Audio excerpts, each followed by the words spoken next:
Կիևը եւ Վաշինգտոնը ստորագրել են օգտակար հանածոների համատեղ արդյունահանման եւ Ուկրաինայի վերականգնման ներդրումային հիմնադրամի ստեղծման մասին համաձայնագիրը։ Միացյալ Նահանգների ֆինանսների նախարարը հայտարարել է, որ Վաշինգտոնն այսպիսով ի թիվս այլնի վերահաստատում է իր հանձնառությունը վերջ դնելու ռուս-ուկրաինական դաժան եւ անիմաստ պատերազմին։ Այս համաձայնագիրը հստակ ազդանշան է Ռուսաստանին, որ Թրամփի վարչակազմը հավատարիմ է խաղաղության գործընթացին, որի առանցքում պետք է լինի ազատ, ինքնիշխան եւ բարգավաճ Ուկրաինան, շեշտել է Սքոթ Բեսենթը։ Ուկրաինայի էկոնոմիկայի նախարար Յուլիա Սվիրիդենկոն բարձր է գնահատել կողմերի ստորագրած փաստաթուղթը, համոզմունք հայտնելով, որ այն օգտակար կլինի թե Ուկրաինայի, թե Միացյալ Նահանգների համար։ Ուկրաինայի վարչապետը տեղեկացրել է, որ գործարքի համաձայն Կիևը կպահի վերահսկողությունը բոլոր ռեսուրսների, ընդերքի եւ ենթակառուցվածքների նկատմամբ, իսկ առաջիկա 10 տարվա ընթացքում հիմնադրամի միջոցով գումարներ կհատկացվեն Ուկրաինայի վերականգնման համար։ Դենիս Շմիհալի խոսքով համաձայնագիրը չի խոչընդոտի Եվրամիությանն Ուկրաինայի անդամակցությունը։ Նաև հայտնի է, որ ըստ գործարքի Կիևը պարտքեր չունի Միացյալ Նահանգներին պատերազմի ընթացքում հատկացված ամերիկյան ռազմական օգնության համար։ Միևնույն ժամանակ Դոնալդ Թրամփը չի բացառել, որ Կիև-Վաշինգտոն համաձայնության շրջանակում Միացյալ Նահանգները կարող է $350 միլիարդ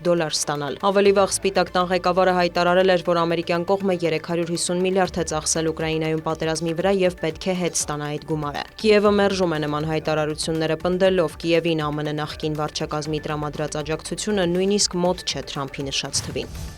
Վոլոդիմիր Զելենսկին տեղեկացրել է, որ Կիևն առաջիկայում հանդիպումներ կունենա գործընկերների հետ, նրա խոսքով օրակարգում է լինելու Ուկրաինայի անվտանգության հարցը։ Զելենսկին շեշտել է, հարկավոր է հասնել լիակատար եւ անվերապահ հրադադարի սկզբնական շրջանում գոնե առնվազն 30 օրով։ Միայն այդ դեպքում կարելի է անցնել բանակցությունների, պատրաստ ենք երկխոսության ցանկացած ձևաչափով։ Ռուսաստանը պետք է դադարեցնի իր հարձակումները, հավելել է նախագահը։ Ռուս-ուկրաինական հնարավոր կարգավորմանն է անդրադարձել Ուկրաինայի հարցով Դոնալդ Թրամփի բանագնաց Քիթ Քելոգը։ Նա տեղեկացրել է, որ Կիևը եւ Վաշինգտոնն անցած շաբաթ Լոնդոնում 22 կետից բաղկացած խաղաղության ծրագիր են մշակել։ Ուկրաինացիներին բոլոր դրույթները չէ, որ դուր եկան, բայց դա նորմալ է, հավելել է Քելոգը։ Նա նաև համոզմունք է հայտնել, որ Ռուսաստանը չի կարողանա հաղթել ռազմական ճանապարհով։ Միևնույն ժամանակ Քելոգը նշել է, որ Ուկրաինան պետք է գնա որոշակի տարածքային զիջումների։ Դոնալդ Թրամփն էլ հույս է հայտնել, որ հնարավոր կլինի հասնել Մոսկվայի եւ Կիևի միջև գործարքի։ Պուտինը շատ իմաստուն եւ խորամանկ մարդ է, նա պատերազմը դադարեցնելու մտադրություն չուներ, նա ուզում էր ամբողջ Ուկրաինան։ Կարծում եմ համաձայնության կհասնենք, բայց չեմ կարող երաշխավորել դա, նշել է ԱՄՆ նախագահը։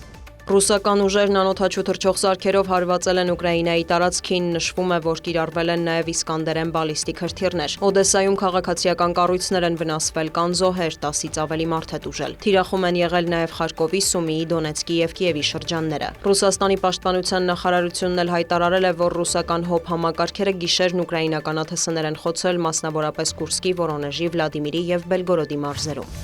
Հնդկաստանը փակել է օդային տարածքը պակիստանյան բոլոր ինքնաթիռների համար, որոշումը կգործի ապրիլի 30-ից մայիսի 23-ը։ Հաղորդվում է, որ ծանուցումը վերաբերում է բոլոր ինքնաթիռներին, որ գրանցված են, շահագործվում են եւ վարձակալված են պակիստանյան ավիաընկերությունների կողմից։ Այն տարածվում է ինչպես քաղաքացիական, այնպես էլ ռազմական ինքնաթիռների վրա։ Պակիստանը Հնդկաստանի համար օդային տարածքը փակել էր դեռ օրեր առաջ երկու երկրի միջև լարվածության աճի պայմաններում։ Պակիստանի պաշտպանության նախարարը երկուշաբթի հայտարարել է, որ հարևան Հնդկաստանի ռազմական ներխուժումն անխուսափելի է։ Երկու երկրի հարաբերությունները կտրուկ սրվել են Ջամուում եւ Քաշմիրում ապրիլի 22-ին տեղի ունեցած ահաբեկչությունից հետո, որի հետևանքով 26 մարդ է զոհվել։ Նյու Դելին տեղի ունեցածի համար մեղադրել է Պակիստանին, դադարեցնելով այդ երկրի քաղաքացիներին վիզաների տրամադրումը եւ Իսլամաբադի հետ ջրային ռեսուրսների մասին համաձայնագիրը։ Պակիստանի պաշտպանության նախարարը զգուշացրել է, որ երկու երկրի միջև հակամարտությունը կարող է վերաճել միջուկային դիմակայության։ Վերջին օրերին նաեւ սահմանային գրակոծների մասին տեղեկություններ են շրջանառվում։